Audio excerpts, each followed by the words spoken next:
Contrary to popular belief, you do not want to be the side dude. I'm gonna say that again. You do not want to be the side dude. Now, I understand the way that society views it, right? It's viewed as an ego boost. It's viewed as a way to assert your dominance as a man. For whatever reason, a lot of guys think that this is cool and it's brag worthy for you to get a woman who already is in a current relationship or even married, sleep with her and kind of assert your dominance, right? Like, a lot of guys view that as something to brag about. But what I would implore you to do is to shift your thinking about this subject matter. Because here's the thing. There are a ton of guys out there who have suggested that when they put themselves in that position, when they play the side guy, it actually has a negative impact on their psyche, right? For example, a lot of people believe that if you ever play that position, you're ever the guy on the side, your karmic debt would be you eventually would have to be in a relationship where you also were cheated on, right? But I disagree with that. I think that that may happen. In fact, it's likely to happen. But I think that it damages your psyche in a way to where you are guaranteed to pay your karmic debt with peace of mind, right? You are creating a scenario where no matter what you do, if you happen to get into a relationship, you will never have peace of mind within that relationship. So why is that? Why is that you'll never have peace of mind in a relationship? Because when you deal with women who are in a relationship, who are being sneaky with you, where both of you know she's in a relationship and she's sneaking off with you and being amoral with her behavior, a lot of guys observe how she lies to her current boyfriend or husband, right? They see exactly what excuses they use, how they avoid getting caught, right? And the guy who is observing this, who's playing the side dude, he's just downloading these patterns into his head unconsciously. One, he's at awe of what she's doing and how sneaky women can be, right? But two, he's downloading these patterns. But here's the problem.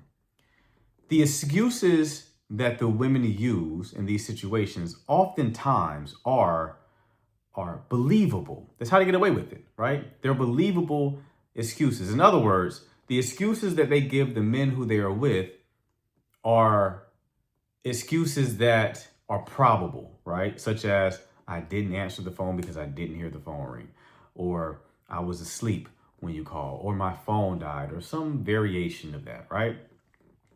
The problem is when guys leave that connection, they go off into their own relationships.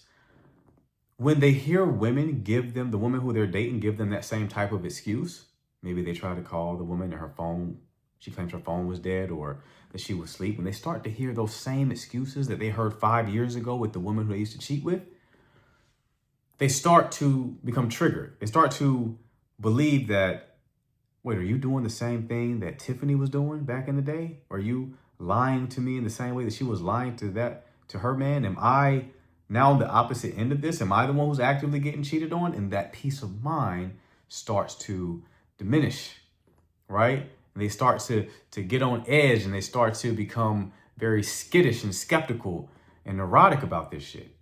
Maybe they go through their woman's phone. Maybe they start to, maybe they hire a PI for shorty, right? It happens. It happens. There was a guy who called into my live. I do lives on TikTok often. And there was a guy who called into my live who was in this exact same situation. He started to question his woman, even though he didn't have any evidence outside of this specific scenario. She was the perfect girlfriend, right? But she said something to him. She had an excuse for something that was reasonable, that reminded him of a woman in the past and what she said in order to cheat on her man without getting caught. The problem with this is those excuses that are probable, those excuses that are believable, they are believable because they are things that actually happen. Sometimes women do fall asleep. Sometimes the phone does die, right? I'm not telling you to be naive. I'm just saying that those excuses are reasonable and you've created the conditions for you to never, ever have peace in your relationship. In other words, for you to have a short-term amount of pleasure with whatever woman you're causing to cheat on her partner with, you are sacrificing potentially all of your future relationships, because ultimately, if you're going to have a hair trigger with this shit, if you're going to assume your lady is cheating on you just because she doesn't answer the phone one night when she's out, you can't be in a relationship. It will be impossible to forge a foundation of trust with a man who has had those type of experiences. So ultimately, what I would suggest in this video is that it is not worth it, right? Get your dick wet in some other way. Get a woman who's single. Don't play that role. Now, here's the pushback, right? Here's a pushback that I've gotten from this when I made this video on short form platforms before. The biggest point of pushback is guys think that I'm advising for you all to be naive. I'm not advising for you to be naive, right? You don't need to be naive. You definitely need to know the dark nature of the feminine, right? But you don't have to have this experience in order to do so. A lot of guys think that in order for you to understand female nature, as they say, or like the dark side of the feminine, you have to play this role. And that's just fundamentally untrue. It's not a true statement, right? The reality is, a lot of the times when somebody is cheating on you, if you're observant, you're going to know something is off. Most people, when they find out their partner is cheating and they find hard evidence of it, their response is, I knew it, right? They're like, I knew she was cheating, or I knew he was cheating, right? Because they have observed behavioral patterns that would suggest that person is hiding something, because your average person who's not a psychopath or a sociopath has a conscience, right? When they do things or they move in the foul way, they are creating two versions of reality, the truth and then the version of reality that they have to create in order to sell you a bunch of bullshit. That's hard to hold in one psyche. It's hard to hold two versions of reality in one psyche. So what you start to see is a bit of shifts in behavior, right? You'll maybe see Shorty like tilting her phone a little bit when she's texting next to you, or maybe she used to put her phone face up and now she consistently puts her face down. Maybe she used to have like an open phone policy where she didn't mind showing you things. Now she's very protective of her phone, right?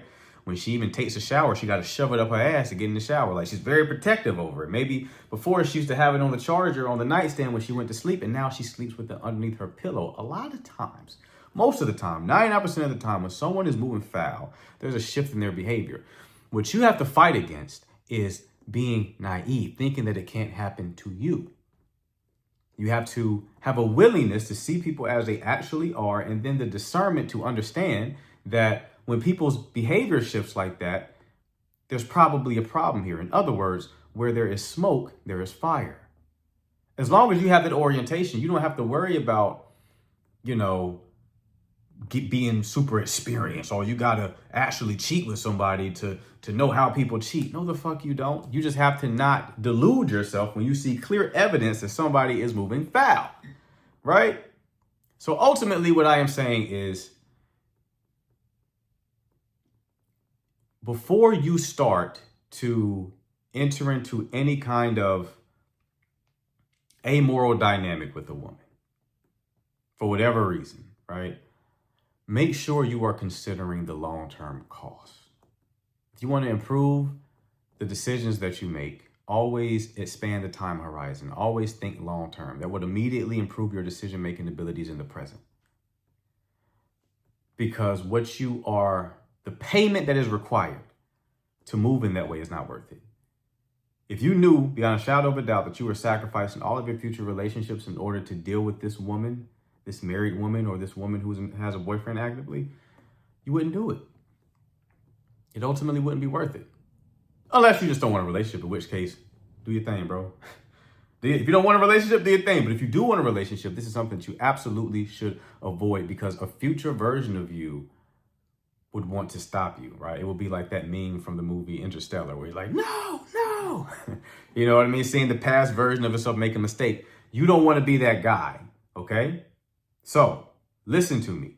Do not ever put yourself in this situation. But at the same time, you also need to educate yourself on the dark nature of the feminine. You also need to be able to read exactly what is going on in your situations, be able to read the woman that you're with and vet her appropriately. So one, you don't end up choosing a woman to begin with who even would entertain the thought of cheating on you in that way. She would just rather leave or work on the relationship.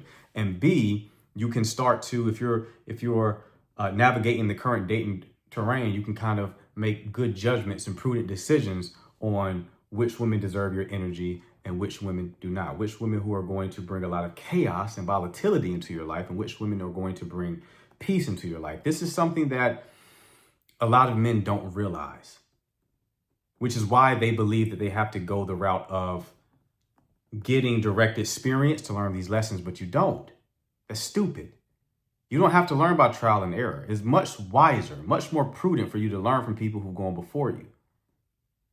There are resources where you can actually learn to read women in a more detailed fashion, learn how to tease apart the signal versus the noise and know exactly which behavior traits are exhibiting red flags and how to weigh the red flags appropriately. Because not all red flags are weighed the same. When to know you're dealing with a woman who is workable and when you're dealing with a woman who would be a terrible mistake to entertain, who would absolutely ruin your life, okay? And to help you with that, I created a course called the Retainment Blueprint. In this course is everything I know about dating and relationships, right? I put it all out there for you. You also have access to a Telegram group where you can ask me direct questions and the other guys and coaches in the group who can answer your questions. And for a limited time, I'm also offering a free 30-minute coaching call for all customers to help you apply the material. This course is more than just learning how to read women, but we put a lot of emphasis on that portion of the course, that module, because of how important it is. Because most relationship problems are created because you chose the wrong person to begin with. A lot of people are trying to solve the problem after making the initial bad choice, which was the person they decided to be with in the first place. So this course is going to help you with a ton of things. It's going to help you with your game. It's going to help you become more charismatic, help you have a more dialed in frame, help you move in a more attractive way, help you find women who are higher quality. It's going to help you with all the bells and whistles when it comes to dating and relationships in 2026 and beyond. But it's really going to help you with situational awareness and reading the woman in front of you, okay? So if you want that course, I have a link in the description. Just click it, make your purchase.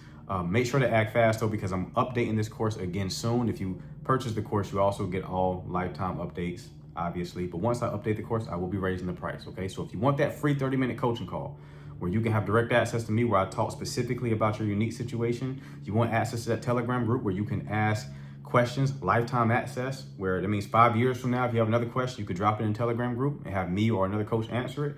If you want all of that information, the link is in the description. I will see you on the other side. You take care.